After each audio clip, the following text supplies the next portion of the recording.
war continues.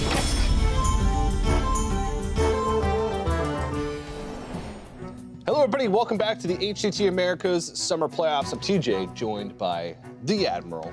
That's Admirable. And we're about to kick off round number 5. This will be the last round of the day, and this one's important. You want to end the day on a win. Yeah, and for our next match, more importantly, they want to end the day on 5-0 match score. That's the big one to get to. If you are 5-0, you are looking pretty darn good to make the top 8 cut. Yeah. And that's what everyone is here to do this weekend. You have to try really hard to not make the top 8 cut if you're 5-0. That's true. You not show up. Not show up, and then also your opponents that you played throughout the rest of the tournament also have to not show up. Yeah. So your tiebreakers are worse. It pretty much has to go about as south as you could possibly imagine. Take a look at the lineups there. Dog having his Warlock band away, Nalguidan having his Quest Rogue band away. Not too much surprise in this one. Dog has brought a full control lineup to this one. Sans Spiteful Druid. Spiteful Druid is really the exception to that, just an all-around very strong deck, and as we talked about on the pre-show, it's a very difficult deck to outright target. Oh, yeah. Job's done. Well, out of these two hands, I like one considerably more. The one with the Dire Maul. Yeah, of course. One drops are great. Yeah. Oh, he's got 2. No, but on the real, Nalguidan, Prince Kaliseth, Greedy Sprite, and Spiteful Summoner. Top that off with a Bearcat. We got ourselves a zoo party. This is a lot of times a tempo style of matchup where if one player gets off to the races and the other one fails to do so, they can run away with the game. However, as we saw in Just Saiyin's match, earlier, I believe it was in round 3, it can't always go that way. A lot of times it does come down to these grindy value style of battles where it can go to fatigue. You know, both players have up to 10 extra cards they can draw with Ultimate Stations, and the cards line up fairly evenly. You know, outside of giant mind control tech swings, a lot of times it can go super even that way. And Dog silencing this Greedy Sprite just to try to buy himself that time. You know, one of the big power spikes you're looking for is Spiteful Summoner. Yeah, one player lands that and the other doesn't. That's often lights out. Yeah, Nalguidan is on the play instead of on the coin, so he's going to have his Spiteful Summoner first, so he will have attacker's advantage. But still a decent amount of variance, and keep in mind, Nalguidan with Prince Kaliseth on turn 2. Every single minion he plays is going to have that +1/+1, so he's got a huge tempo advantage already. Yeah. Or sorry, value advantage already over Dog. Dog trying to make use of that Spellbreaker, like you mentioned, to slow down Nalguidan's pressure, and he's trying to use his early minions to gain that tempo advantage, but it's only going to last for so long. This is a pretty solid stop to the board position right now, though. Dog wisely trading in his 1/2 in this spot. It means that Nalguidan's going to be off curve for this turn. And while that's still a very strong minion with Vicious Fledgling, it doesn't look like it's going to connect the next turn or so. But Spiteful Summoner on the following turn, this is really the big one. Dog has to find something that can help swing this board back around. Whether that's mind control tech and try to get the right steal, or that's a Spiteful Summoner of his own, it pretty much needs to be one of those two things in the next turn or so. Yep. And you can just tell that Dog looks uncomfortable, and he's shake his head and wince when he sees the Spiteful. Yeah. Can I get a Tyrannus? C9. Below average. Basically the same thing. Oh. And that's gonna just about be all she wrote. Dog has... That is brutal. He's playing 4 stats this turn to the 12 that Nalguidan just played, so. And at any point in the game, if you draw Spiteful Summoner, it's deactivated. He also currently does not have a play in his hand. He's gonna be playing off the top of his deck until... And the Great Archivist. And the Grand Archivist, which is 4/7. An 8-mana 4/7. This is just getting out of control. Yeah. This one is, so let's see what they can queue up next game. Well, Dog's gonna have Spiteful Druid again, but again, with his Control Warlock band away, he's got Control Priest, and he's got Odd Cost Control Warrior to back that up with. And then coming into the tournament, I felt like there was a lot of movement that was gonna happen in this one. Control lineups have been pretty darn good thus far that we've seen, though. You know, Frozen and Fibonacci together, they boast a 6-2 score. Yeah. You know, Dog sitting at 4-0 with this kind of off-the-wall lineup. The control decks have really been putting up some strong numbers thus far. So, you know, Spiteful Druid, as we said, it's a deck that is very difficult to target and dedicate a lineup to. You expect it to get wins in a lot of lineups. So, Nalguidan off to an advantage here, but still a lot of gameplay left. Yeah, and one of the types of lineups that we haven't seen much on stream or be performing super well are those decks that are trying to target, or at least soft target, Spiteful Druid. Yeah. And, you know, many reasons why. Hard deck to target, really high win rate just naturally. It is sort of shaping the metagame right now. Last week, I think it was like Quest Rogue that really shaped the metagame because there was much more control decks. So it was like, can you get wins with Quest Rogue and aggro matchups? And is it going to draw bans in normal matchups? So back to the drawing board for a good pal, Do single G. You sound so sad. Do single G. That's true. There's just one G in it. It's not a double G. Nalguidan has had his Quest Rogue banned away, so Even Cost Paladin, Cube Warlock are the 2 remaining decks for him. Great decks. Yeah, Cube Lock's pretty good, I hear. That's the one thing about Nalguidan's lineup and the lineup that a lot of players brought. It's kind of just like bring the best stuff. Yeah. It's not really targeting anything. You can make an argument that it's targeting control decks because you have a lot of this mid-range stuff that hits really hard. But a lot of these decks just can beat up on aggro too. We saw Spiteful Druid just, it looks like an unwinnable matchup for Face Hunter, which is bizarre. Even Odd Rogue sometimes has trouble getting over it because it just can't push through that many taunts. So it's kind of a soft target control, but just an overall well-rounded lineup with Quest Rogue being the weakness against some of the aggressive decks. So I really like this lineup, and we're seeing a few players that have made it into the top that have it. It's like this type of strategy plus the guys that brought offbeat control decks. Yeah. That's the top of the rankings right now. Very interesting to see. You know what? I would agree with you on that point. You know what, TJ? I agree with you on that point. Thanks, that's admirable. You're welcome, TJ Sanders. From top players, we expect top play as well. These guys are no stranger to competitive play. Nalguidan has had a wealth of success throughout his career. He's hunting for a second championship appearance at this point. You know, we're looking at top 4s, top 8s at Copas throughout. And in 2016, 2017, Nalguidan has not missed a single playoff. That's impressive. Not many players in that camp, especially as we continue with Hearthstone. The seasons just get more and more competitive. With more incentives, there's more players vying for those top spots. It's becoming more of an exclusive club, players that have qualified for every playoff. Plus just the duration. You know, you think about over time, if someone can hold up not missing a playoff appearance for, you know, say 3, 4, 5 years, I mean, now that's going to narrow down awfully quick after a while. Yeah.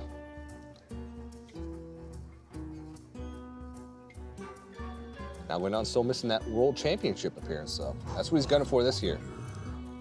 To be fair, though, there's a lot of players missing a World Championship appearance. Yeah, almost all of them. Yeah. It's the same guys just keep taking their double appearances. Yeah. Blessing King's looking so good. Dog has 2 copies of Iron Beak Owl in his deck. That's really the only punish, I'd say, to Blessing King's that's in his deck. You know, being Odd Cost Warrior, obviously he doesn't have stuff like Execute in the deck.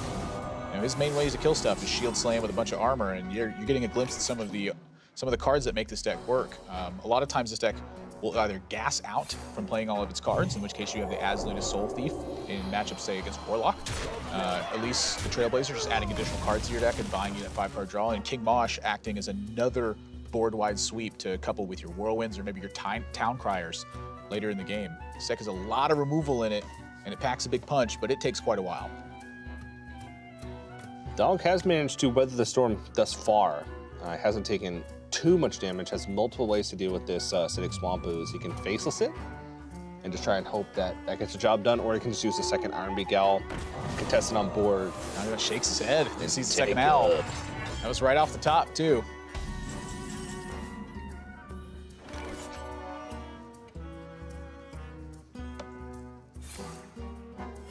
Reporting for duty. At spots like these, I just look at a double brawl hand. Like, man, those aren't going to be used for a long time. Yeah. Jam a 5/9 taunt. If that gets silenced, It can attack. yeah. And if it doesn't get silenced, it can get copied. And if it gets copied, It can get equality'd. And then if it gets quality'd, It's dead. and when it's dead, It's not alive.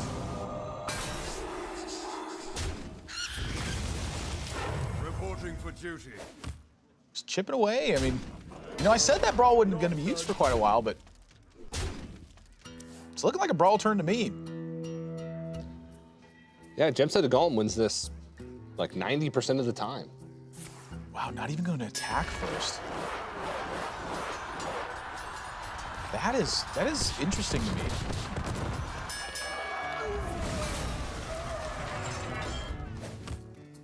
Why wouldn't he attack first? I mean, I guess some of the implications of it is like you increase the chance that like Spellbreaker wins. Yeah. I guess you assume that your opponent's going to win anyway. Reporting for Hedging against the worst case scenario instead of the best case scenario is what he's doing. Safe play. I don't mind it. I don't mind it. Just looks kind of weird. Elise does do a fairly decent job at contesting the Greymane here as well. He's going to take a shot from again Greymane if he plays it Elise. So really the big question for Dog now is what's the best way to parse this out? You know, with tank up available, you know, this board's dealing him 6 damage a turn. So that puts him on about a 3-turn clock here.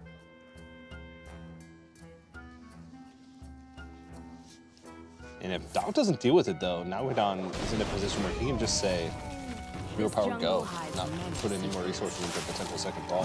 Burns a Whirlwind in this spot, too. Ah, this is to avoid like a True Silver Champion punish from the 1/1. Yeah, Whirlwind's not the most valuable card.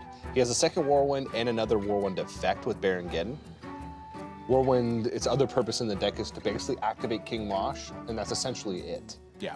So trying to find a use for it where he knows that he has a way to deal with Gen, or at least Acidic Swamp Ooze. That's a pretty heads-up play. I'm amenable to it.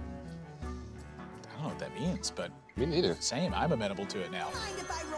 Sure, why not? Well, I said it was about a 3-turn clock, but that didn't account for additional damage coming in.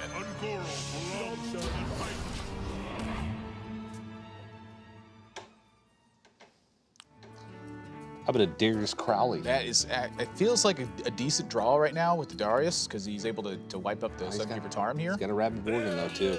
He's got 2 Rabid Worgens. There's actually Rabid Worgen Yeah. is likely to find... Show the Crowley, and right now he's looking at a 33% chance to outright win the brawl. This is a big turn for Dog. If he loses this brawl, things can get heated. If he wins it,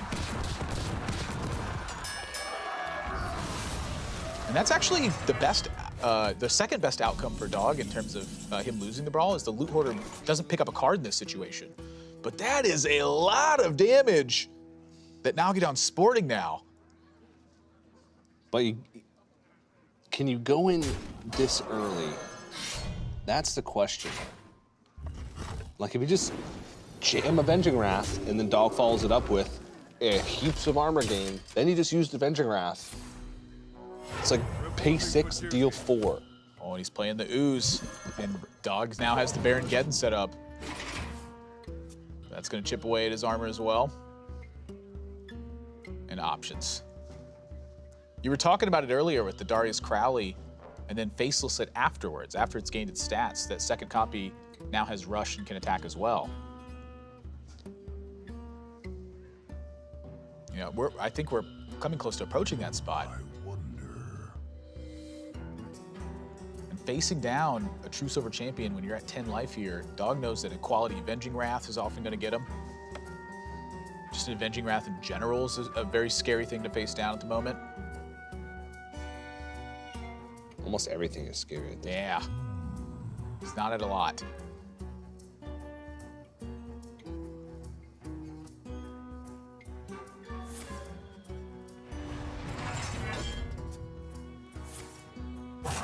He's looking for Nalguidan to stumble for a single turn and then capitalize on this.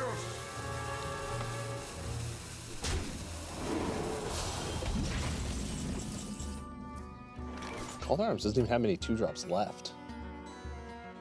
Still got the jugglers, right? Oh, and Amani Berserkers.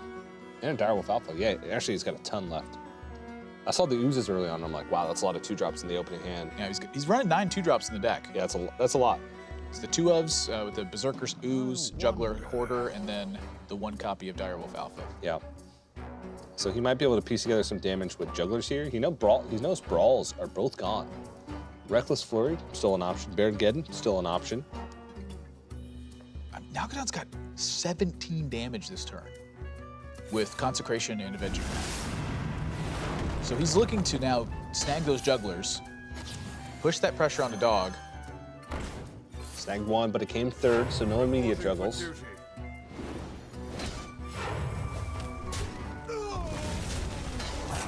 Swings well. Another copy of True Silver plus a Valenier in the deck that he can draw as well. Dog is dangerously low, and his time of waiting. Oh, and now he draws the Gluttonous Ooze. Argent Commander joins the party. He's gonna be at 11 life this turn. So he does survive. Oh boy.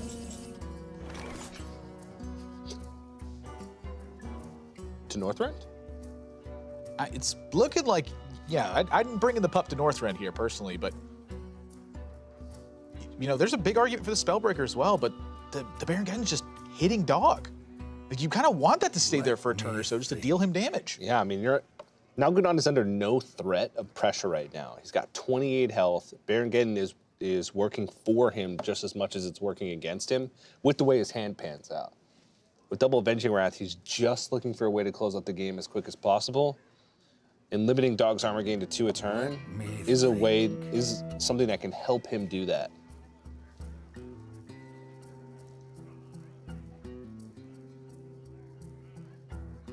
Dog hit that almost one turn earlier. This is just, it's such a big difference. I mean, you have 7 extra life to work with. Nalguidan fires off an Avenging Wrath.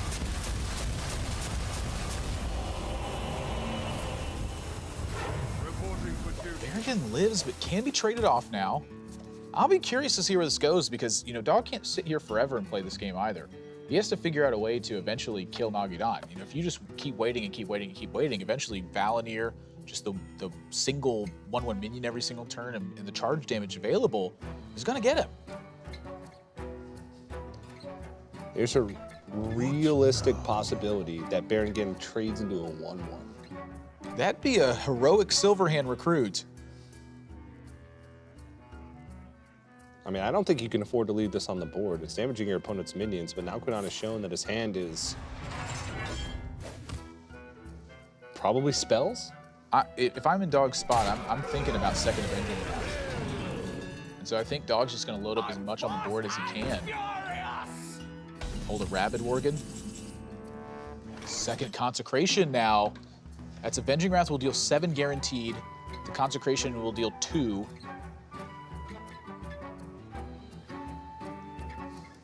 It doesn't get much closer than this. So he can go Consecration Avenging Wrath this turn. That would set Dog to 2 health. Let me think. And he goes to 6, and the Direwolf Alpha's not enough to kill. Yeah. With the You Argent need something Commander. extra. You need Knife Juggler. This is getting close. You know, I'm thinking of the cards in Dog's deck you'd like to see right now. I'm thinking Stonehill Defender. Does he have a second shield block? I wasn't keeping track if he I believe he does. can use both of those. Pretty much anything with taunt or anything that gains him armor, which the armor side is quite limited. Ooh, he's pretty torn here. I'm liking the Argent Commander with the Direwolf Alpha because if Dog just simply has another turn where he puts stuff on the board, Consecration plus the Avenging Wrath threatens a lot of damage in that scenario, and we haven't accounted for the fact that Nalguidan can just rip an Equality as well. He's only got 9 cards left in his deck, and 2 of them are Equality. Job done. Reporting for duty. One of them's True Silver, one of them's Valenier, one of them's another Argent Commander. He's got a lot of damage left. He sure does. Well, Hashtag's a good card.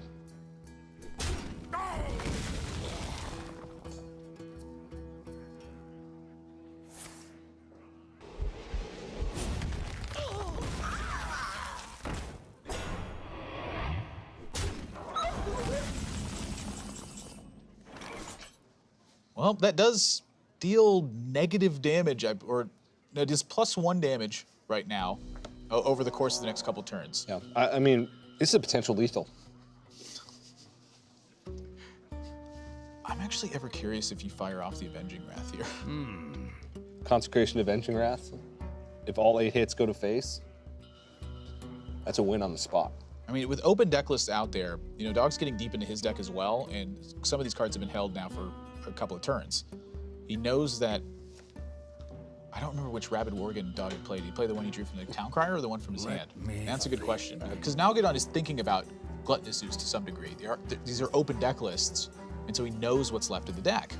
You know, Spellbreaker True Silver stands out as the first play to make, but Must move quickly. That pushes 5. He's going for it. whoa.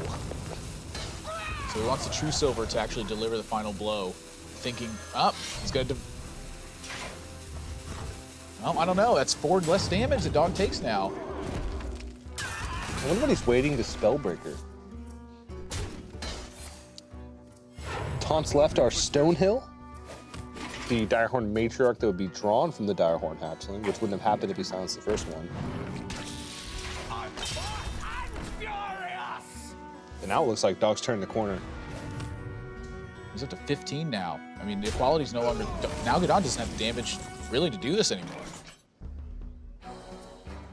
He's going to have to hope that he can build up a board full of 1/1s. You have to realize both Brawls are gone, both Whirlwinds are gone. He's got Reckless Flurries as a way to clear big, wide board states, but Reckless Flurry also means that Dog is giving up his armor total For duty.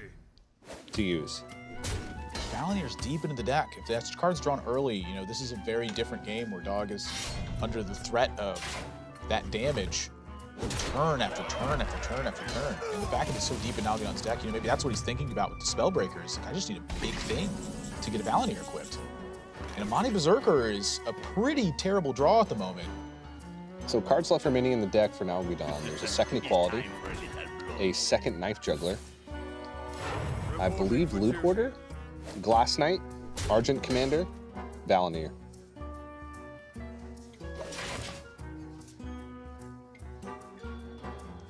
Oh no, I think it's -1 Loot Hoarder +1 Call Arms.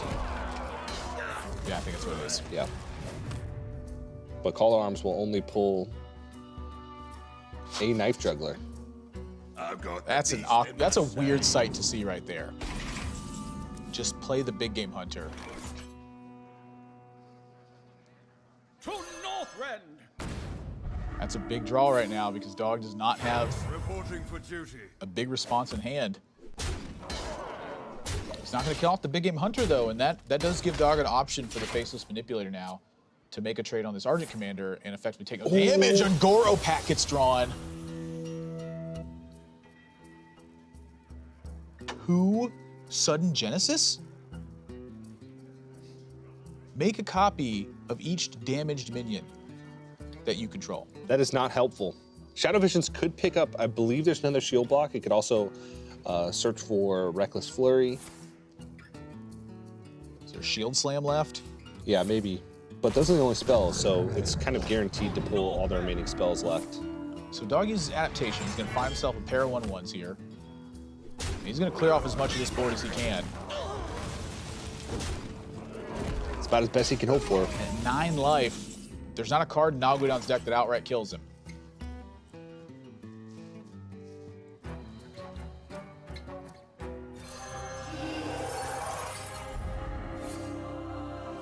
Reporting for duty. And I don't think Nalguidan can afford to slow down, really. I think he's just got to keep chipping away and hope this works out. The Dog's been between 6 and 12 life now for And 8 turns. The Sudden Genesis here now, it's actually important for Nalguidan to silence the Argent Commander because it's able to use Sudden Genesis to generate multiple Argent Commanders to trade off on board. He could effectively sink his mana into this. So if an Argent Commander attacks into a 1/1, he can Sudden Genesis, spawn another one, and then Sudden Genesis and get 2 more. Like, this is a really weird situation that the pack has created here for Dog as well, where now he's got options open. Yeah, so silencing it would take away its charge effect, so Sudden Genesis would not be able to, but he has no idea that Sudden Genesis Right. is one of the cards. I mean, often that's not even a card that you even think about when you're like, Angoro pack. You're thinking about big stuff. Yeah. Go ahead, try to parse all 100 and some odd cards that are in the Angoro set as you think through what pack cards you should play around. All right, give me a sec. Rope's burning. Oh yeah, Sudden Genesis.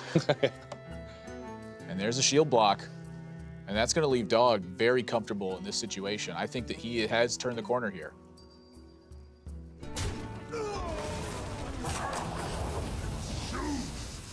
There it is.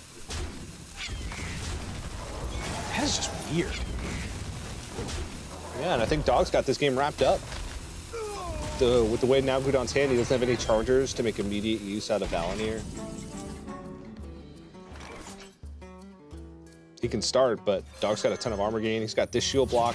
Since he got it from Shadow Visions, he's got another shield block left in the deck. He's got a ton of armor gain to get out of range. Got the Harrison Jones to mitigate for if he wants. Yep. Just grabbing it already. That belongs in a museum.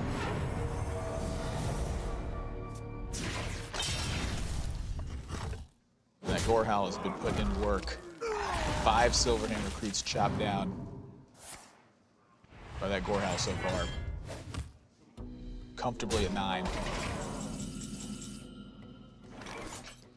4-mana Knife Juggler. I'm almost out of cards.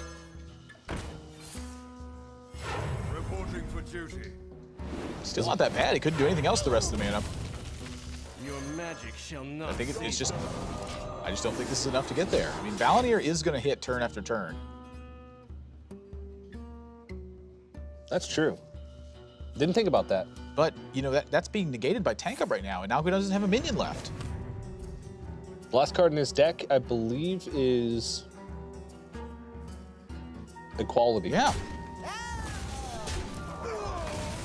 So Valinir will just be the last 2 swings, and that's it. And that's already checked. The victory. Wow. Dog grinds out game 2, runs Nalguidan completely out of resources. Those are the matchups that feel the best as a Control Warrior player. When you go up against a semi-aggressive deck and you completely run them out of cards, and you've been floating sub-10 life for like 12 turns. That's Tank Up. Yeah, and there is such a lot of resource for him to get through. So much damage was dealt to Dog, so much armor gain, but he ties up the series 1-1. That's the important thing. We got a series on our hands, and we're gonna see who's gonna come out on top in this series when we get into game number 3 right after this.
Hello, everybody. Welcome back to the HCT America's Summer Playoffs. I'm TJ, joined by the Admiral. That's admirable. It's about time to get into game number 3 here, buddy. Dog's looking maybe tired, maybe stressed, maybe a combination of the two. Probably a combination of the two. I mean, these are some long, grindy days. I'm going to give it to you straight. Give it to me straight. Playing 5 rounds of Swiss in a single day at the highest level of competitive Hearthstone. Basically sitting on a computer for 8 hours, jamming some of the most competitive matches of your entire life. That's pretty easy. It's pretty easy. It's so easy. There's about 70 players per region. Every quarter, they get to do it. Reporting for duty. And there's only millions of players. But listen to me here. The next time that you think you have what it takes to compete on the big HCT stage, just do it because it's easy. I'm just kidding. It is incredibly grueling, very difficult, and you can see it just sort of in their faces and even just sort of their demeanor once they, like, look at their tweets once they get off. They go eat and then they just pass out, wake up the next day, and just start playing Hearthstone again. I was looking at like almost frustrated at the pace that Nalguidan's playing, or he's thinking about what each of these 2 drops in his hand means for the turn afterwards. Knife Juggler, I believe, is technically the most threatening to Dog, as it, every single minion is that additional damage.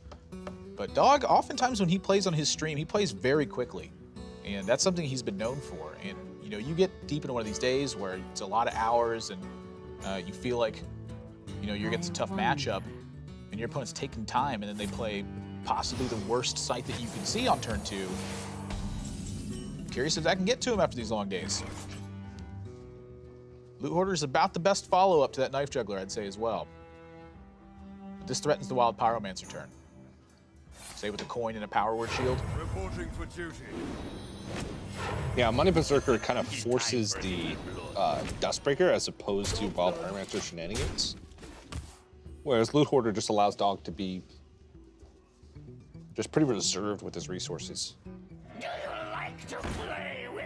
doesn't even give a care.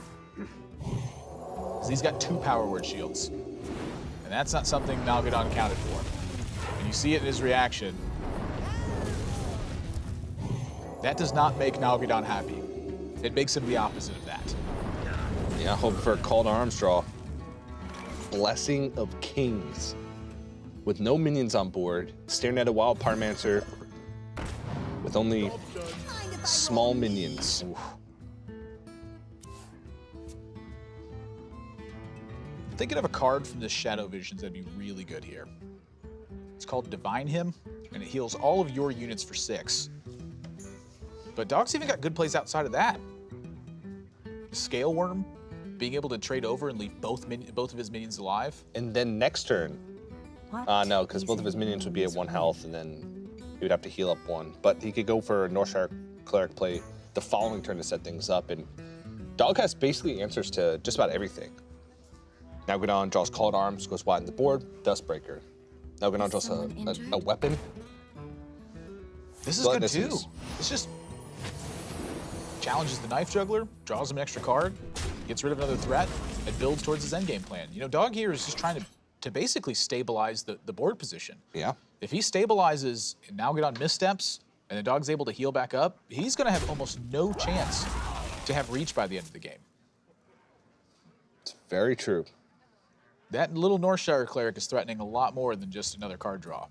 Yeah, all of a sudden Nalguidan has to think twice about playing Call to Arms. I mean, he may even want to truce over champion this down, but he's got to get something going, though. Yeah, might as well play it early. I mean, every card in his hand is sort of there to support the minions that he has. There was a chance that he could have killed Northshire Cleric with Juggles. The other thing, too, is in this position, Dog really wants to blow up this board again. And so if he's got Dustbreaker to do that, it denies the card draw from the Northshire Cleric. So I think the Call to Arms is superior, given all those factors. I would agree. This game, Greymane, it's already checked. In multiple ways. Scale Worm can just be used as removal here, or Shadow or Death. I feel like Scale Worm fits the curve a little bit better, but a lot of times you can 2-for-1 with Scale Worm later on in the game, whereas Shadow or Death, not often. Unless they play a card loaded up with a Blessing of Kings, and then you Shadow Word Death.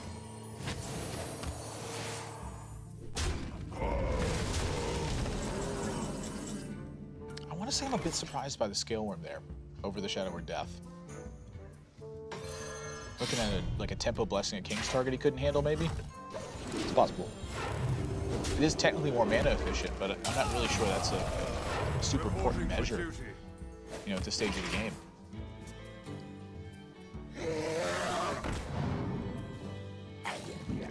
I mean, is Nalguidan gonna get to, you know, do anything with his cards? They're all just getting blown up. That's the point of the deck. Well, quality's pretty good. That's pretty good, but I'm looking at Dog's hand, and it's a lot better. It is. He's got a lot of tools that Nalguidan's gonna get through, and I don't think he's gonna. And the thing about the Control Priest nowadays, as opposed to the Control Priest of old, is eventually you just keep playing stuff and they run out of removal. Well, this priest runs out of removal. It means they're killing you. Yeah. Because they've Shadowy Branduin up and they're just mind blasting you or removing all your stuff. And Primordial shuffling it back Drake in your deck. just used to not be a card.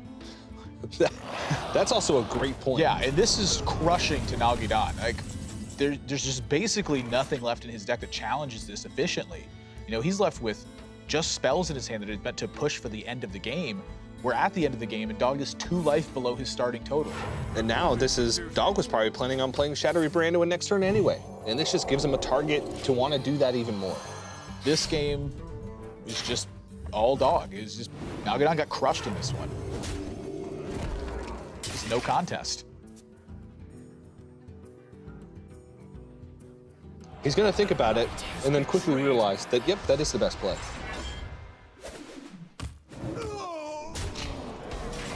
And I'll be honest with you, I think Dog's got a 2-1 lead in the series.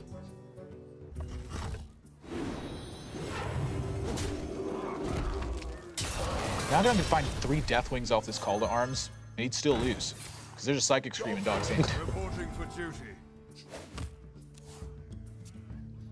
Hope that puts it into perspective. Yeah.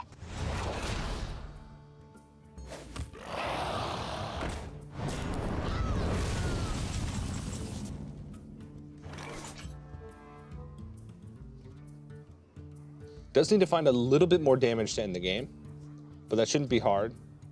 And all these control tools just allow him to keep throwing that hero power at the face. Yep. And Squashling, too. You're just activating the hero power. Yeah. Extra time and getting the board presence as well.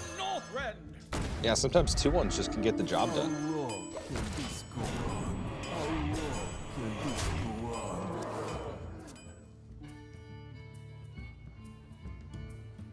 Kill this guy, heal back up my guy, kill your other guy, heal up my guy again, and then kill your other guy.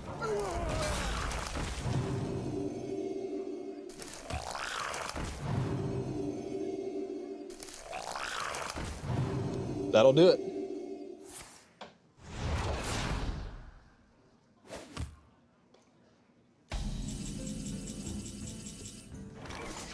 Well, It's funny, but he's not getting there. He never has an opportunity to stick minions to the board.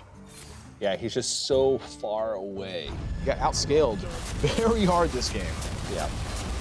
You know, a lot of times the Even Paladin can have some game against this if they, you know, keep pressure going. You know, when Dog's clearing his board, your minion lives, and he's able to connect, or he's got, you know, Balanier to be churning out high value damage. But in this one, he just barely untapped for a single turn. Just everything got blown up. 5-second Mind Blast. And that'll end the game. Dog goes up 2-1 in the series. 1 game away from securing the 5-0, and I feel like we've seen this from Dog before. Dog has been pretty notorious for doing really well in Swiss rounds. It's happened a few times at DreamHack. Notably, what was it, DreamHack Austin in 2017, I believe? And it happened the previous one, I believe, as Yeah, well. where he went undefeated in the Swiss rounds, won the round of 16, and lost in the quarterfinals. He had another playoff last year where he made a really deep run and then lost out in the end in the qualifying match. So there's been multiple times where he's done that. So we'll see if he can not only close this series out, but also close out the top 8 if he manages to get there as well, which if he starts 5-0, is very likely that he'll secure himself a spot in the top 8. Yep. Nalguidan's still in the hunt for second championship appearance. He's got to win 2 straight now, or That next match is a nail-biter. It would be the second seasonal championship in a row for him, even though the last seasonal championship took place in October.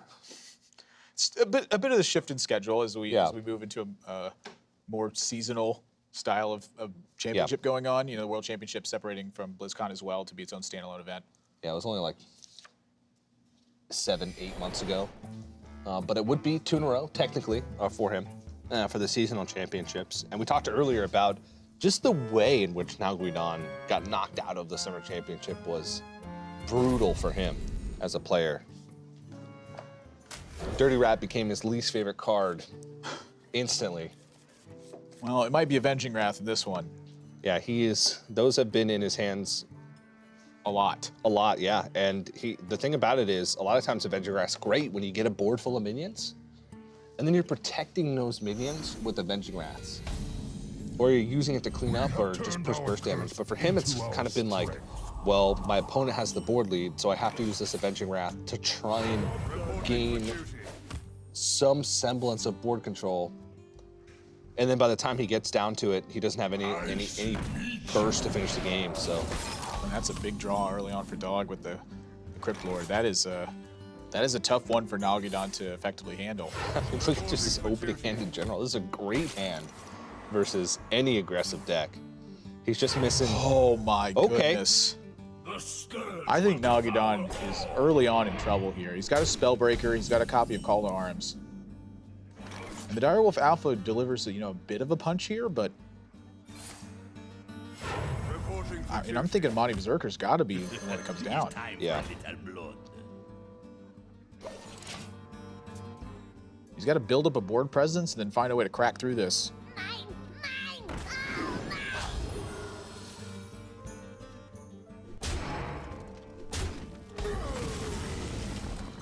That's a way to crack through it. Yeah, but if you're going into Call to Arms turn, the Greedy Sprite, while it challenges the board better, is much more vulnerable to like a Knife Juggler hit. But I guess he was thinking, well, if he plays Crypt Lord, then he's got bigger health pool on the board, but he has no way to contest any of the minions because he only has 2 attack on board, so he's going to have to spend 2 attacks to kill 1 minion. I think I still like the Call to Arms here, and it's presenting an effective breakthrough for Nalguidan because Dog doesn't have like spells and stuff in his deck that really affect the board position. It's pretty much taunt minions, like Fungal Mancer, and Hero Power. That's about it. The Juggler order here, quite unfortunate for him. The big story here is that this Crypt Lord just is going unchecked turn after turn after turn, and finally he's going to be able to break through it, but now Dog's got the board lead. Yeah. So, this is even rethinking at this stage. I think the Direwolf Alpha is great here versus the Sorrow Knight champion. But that Crypt Lord's still alive, and that's a problem. Spiteful Summoner's coming up. Oh, you bet it is. Nalguidan needs an equality real quick. He's got 2 in the deck. 2 out of 18.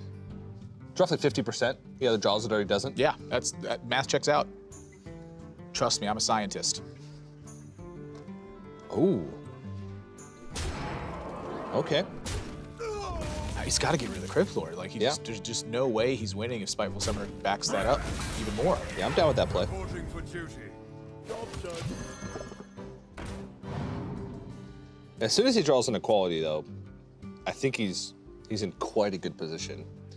Because as long as he just keeps a board, some semblance of a board, he draws equality, he Avenging Wraths, or Consecrations, and boom, all of a sudden, Dog has very little comeback tools. Yeah. It's like Mind Control tech plus a wall of taunts that Nalguidan has to trade a bunch of minions in, but even Paladin's great at protecting minions. Yeah. Really, the way that Dog finds a way to start closing it is if he runs into his Malfurion, or he lands like an early Grand Architect with a sick Ultimate Infestation hit. Ooh, that's... Or if just Nalguidan doesn't draw quality. So one of the 2 this scenarios. could be well, that's not a quality, so we're looking at... But that's not terrible. Because he can trade over the Spiteful Summoner, have a 3/2, a 5/2, and a 4/2 on board. That's a good point. He does start pushing a lot of damage here. His threats are still quite strong, and they're wide on board. So the Ultra Sword is only killing 1 of these a turn.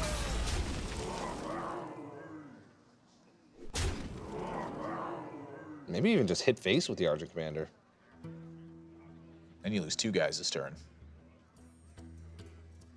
I think it's less overall damage. Yeah, you force a 2-mana from your opponent, but in that case, you would push 7 additional points of damage. I don't know. I think that Nalguidan just, or I'm sorry, Dog would just trade over the Ooze and the Amani in that situation. You know, Nalguidan's trying to compound this with what he has in hand. The Glass Knight, having another Divine Shield to back it up.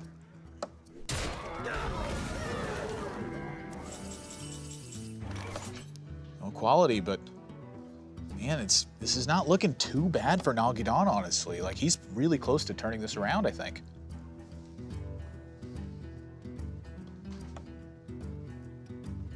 And equality away.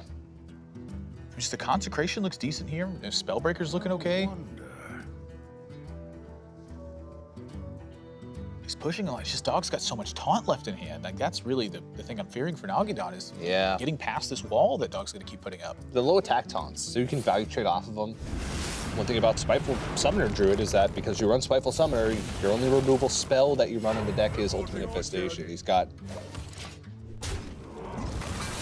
you know, like Druid of the Claw. Start removing stuff. I'm thinking Valenier is really the pickup that Nalguidan needs. You know, aside from an equality, of course, which that's just a fire draw right now, but he's kind of managed to weather the storm of this Spiteful Summoner. Yeah.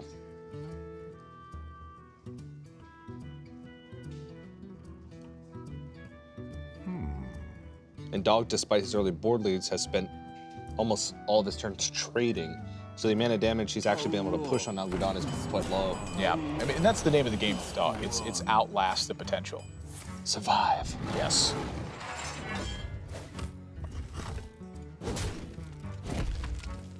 This was a much more conservative play here. I was expecting Crypt Lord plus the Serenade King Gangs, but maybe he wants to try and hedge around equality. I don't know.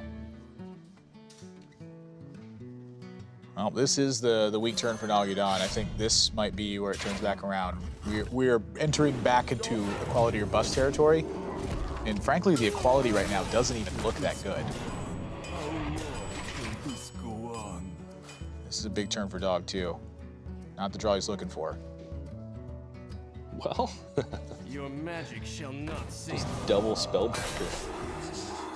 Push 11. It's really just that it's a 4/3. Yeah. It's the best thing in his hand he can play. Yeah. And now it's either second Spellbreaker or just Hero Power trade. And if anything, if he's going to go with the Spellbreaker play in the first place, I just like the second one. Start pushing. A natural mistake. Yep. Wow, he's going to play the Crypt Lord anyway. I assumed that he was saving the Crypt Lord post-equality when he played this so quickly. I'm glad he's swallowing his pride, though. Because me, whenever I'm in that situation, I miss sequence, I just won't play the Crypt Lord. I'll make a strictly worst play in order to hide my shame. And now the board's so weak that Avenging Wrath actually has real comeback potential. Yeah. And then Dog, we've been talking about Nalguidan on the equality play. Like, he needs equality to come back on the board, but he's just been able to fight for it the old-fashioned, honest way. And now Dog's like, well, I need an Ultimate Infestation now, or a Grand Archivist. Or a Malfurion. He needs one of his big draws. I mean, and this happens a lot of times when you see players, you know, go toe-to-toe pretty equally. You know, the resources get grounded to nothing. Yeah. And it's the first player who can find the draw that takes advantage of that situation. The edge here I would give slightly to Nalguidan, just because he's got more damage out on Dog. The attacker's initiative is meaning quite little in the last couple turns. One dead turn from Dog will spell the end. And a Dire Oh Maul. my. That is the worst draw on the deck. That is quite literally. No, that is the worst. That is the worst draw on Dog's entire deck.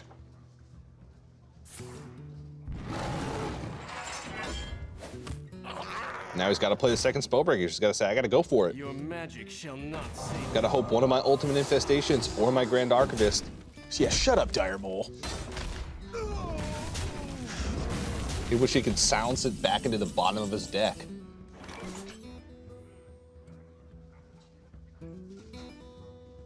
This is, I mean, can you imagine if this Avenging Wrath just, you know, kills off this Spellbreaker? That Glass Knight goes uncontested for a turn in that spot. But Nalguidan's probably in the business of saving the Avenging Wrath with the equality. in case something goes completely awry. You know, thinking Ultimate Infestation, thinking a second Spiteful Summoner. You know, he may be forced to try to get Dog to play into his hand a differently. Ooh. He wants to clear off the whole board here. There's 7 health total on the board. Misses. Big miss for Nalguidan too. That's a risky play.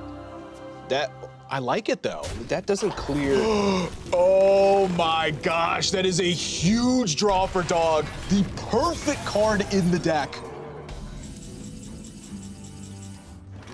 So Spiteful's turned off. That's the one benefit Nalguidan has in this situation. But he just gained a ton of resources. And now Guidan, he took the risk last turn. The way the draws panned out, it probably wouldn't have mattered. For duty.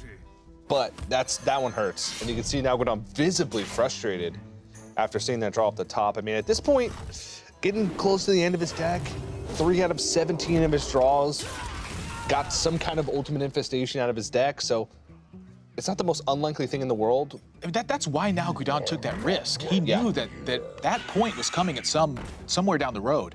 And he decided that rather than continue to wait, he needed to take a risk and try to pressure Dog out of the game. Yep. I think the risk that he took was correct. It's just that when those risks fail, they look a lot worse than they are. Yep. Equality, call to arms, hit the juggler. That's the hope. I don't think there's even any jugglers left, is there? Oh no, the juggler was put on turn 2 in the game against the priest, so I think there is one left. Yep. Oh. That's the only 2 drops left. Yeah, that's not good. That's the opposite of that. Job's done. I mean, he's only got 9 cards left in his deck. He's down to 13, he's taken 8. Actually, he's dead. Oh, Ultimate Infestation. That's right, yeah, it drops into 5. Dog. Huge draw as the game comes to its most climactic point, and 3-1 over Nalguidan. His control lineup continues to decimate the field. 5-0. No one has beaten him today. I mean, we talked about Dog quite a bit earlier. He is just on fire. I mean, it is so impressive to see someone who streams pretty much as a career also be able to keep up with top-level Hearthstone play with a unique lineup. And I continue to be impressed, and I love the fact that he's brought Control Warrior. Sottle had mentioned a Hunter Ace on Twitter. After looking at the Americas lineups, he said Control Warrior is going to overperform. And right now, he's correct, because Dog's now 5-0 with it. Fibonacci, don't know his results from this round with his Recruit Control Warrior, but he's doing well. So look out. It's looking strong. I don't think there's any question about it. I certainly would not have predicted that coming into this tournament. Yeah. But that's the effort and the work that the players have put in. When they get these spots and they find the right lineups that work in the right way, they get these big payoffs. I mean, he's one of the few players in the field repping a Control Warrior deck, and he's one of the few players in the field who is yet to lose a match. Yeah, and that's going to be our last broadcasted match of the day. So that completes our broadcasted matches for round number 5. A good one to go out on. With the 5-0 match. Before we leave you guys, we have a few things to run through. Let's go and take a look at some of the trends that we've seen from day number 1 of the America's Summer Playoffs. And, I mean, perfect segue. Winning Warrior. Players of Warrior combined are 23-9. That is insane. That is absolutely insane. And also a big thing to note, 3 South American competitors have advanced to day 2 at 4-1 or better. Nalguidan, PNC, and Race. They're definitely showing up, and all those players have, had some success over the past year. Race on the board, Nalguidan at a championship, and PNC has competed in multiple championship events. So, not too much of a surprise, but we'll have to keep track of those trends as we move on to day number 2. But let's go ahead and check in on our predictions. Whew. I'm not doing so hot. No, you're doing great. Don't think about that. Yeah, so we don't have the complete results from round number 5, as there's still a few matches going on, but looks like Sottle and Kibler are the 2 standouts currently. Kibler with Frozen at 3-2, Bloody Face at 4-1, and Sottle with his 1 to watch, correctly notifying Race as the as one of the top players that you should be watching right now. Yeah, definitely so. And these are tough, as we say, these are tougher and tougher fields the players having to go through. And now with the playoffs awarding points and having the Masters program that's in place, points mean more than pretty